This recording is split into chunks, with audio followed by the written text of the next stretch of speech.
আচ্ছা, বিকাশের মাধ্যমে যদি আপনি ১০,০০০ টাকা ক্যাশ আউট করেন, সেখানে কিন্তু ১৮ টাকা করে প্রতি হাজারে কাটতেছে এবং যদি আপনি ১০,০০০ টাকা সেলফিনের মাধ্যমে নিয়ে আসেন, তাহলে কিন্তু আপনাদের ১০০ থেকে ৮০ টাকা কম লাগতেছে। কিভাবে করবেন?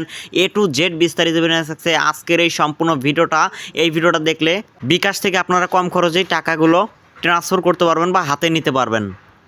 কিভাবে বিকাশ থেকে সেলফিনে আপনারা টাকা ট্রান্সফার করবেন সেটা নিয়েই আজকের এই ভিডিওটা।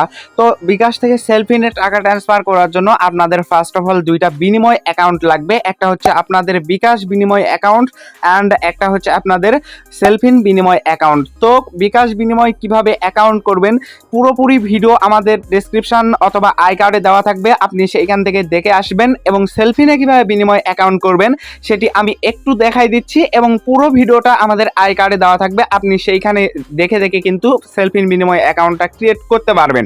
আমি জাস্ট আপনাদের বিনিময়ের মাধ্যমে কিভাবে সেলফিনে টাকাটি ট্রান্সফার করবেন এটি আপনাদের একটু দেখাই দেব।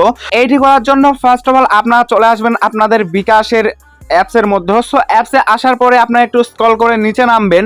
নিচে নামার পরে আপনারা এইখানে দেখতে পাচ্ছেন বিনিময় নামে একটা অপশান। সো বিনিময় এইখানে আপনারা ক্লিক করে দেবেন, ঠিক আছে? সো বিনিময় এইখানে ক্লিক করে দেওয়ার সাথে সাথে এরকম একটা ইন্টারফেস আসবে। আপনারা এইখান থেকে জাস্ট ঠিক আছে এইটার উপরে ক্লিক করে দেবেন। এইটার উপরে ক্লিক করে দেওয়ার পরে আমাদের সামনে এরকম একটা ইন্টারফেস আসবে।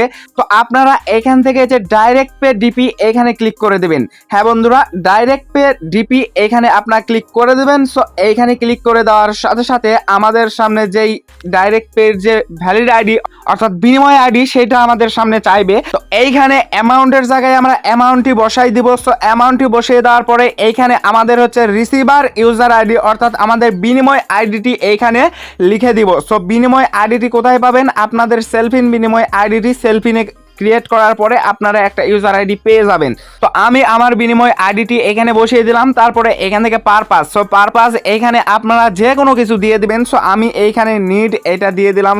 তো এইটি দেওয়ার পরে আপনারা এইখান থেকে এই যে অ্যারো আইকন এখানে ক্লিক করে দেবেন। তো তারপরে এইখানে আমাদের বিকাশ পিনটি চাইবে। সো আমরা এখান থেকে বিকাশ পিনটি দিয়ে নিব। তারপরে আমরা এখানে কনফার্মে ক্লিক করব। সো কনফার্মে ক্লিক করে দেওয়ার পরে এইখান থেকে আমাদের বিনিময় পিনটি চাচ্ছে। আপনারা যখন বিকাশে বিনিময় অ্যাকাউন্ট তৈরি করবেন তখন কিন্তু আপনাদেরকে 6 ডিজিটের পিন সেট করতে হবে। সো আপনারা এখানে ওই পিনটা আপনারা মনে রাখবেন। বিকাশে যখন বিনিময় অ্যাকাউন্ট তৈরি করবেন তখন কিন্তু ওই পিনটা মাস্ট বি মনে রাখবেন। তারপরে আপনারা এখানে 6 ডিজিটের পিনটা দিয়ে দেবেন। সো আমি এখানে পিনটা দিয়ে দিচ্ছি। দেওয়ার পরে আপনারা সাবমিটে ক্লিক করে দেবেন। সাবমিটে ক্লিক করে দিলে আপনারা এখানে একটা জিনিস লক্ষ্য করতে পারবেন যে সেটা হচ্ছে যে আমি 10 টাকা সেলফিনে নিয়ে গেছি বিনিময়ের মাধ্যমে, তাতে কিন্তু আমাদের মাত্র 10 পয়সা কিন্তু ফি কাটছে। সো 10 পয়সা ফি কাটছে এবং যদি আমরা হিসাব করি 100 টাকায়, তাহলে 1 টাকা কাটতেছে, তবে হাজারে কিন্তু 10 টাকা করে কাটতেছে।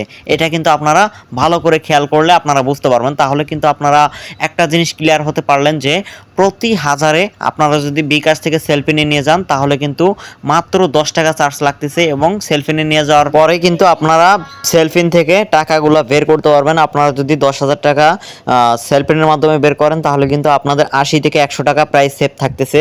আশা করি বুঝতে পারছেন কিভাবে আপনারা বিকাশের ক্যাশ আউট চার্জটা কমাবেন। ধন্যবাদ, ভালো থাকবেন, সুস্থ থাকবেন, আল্লাহ হাফেজ।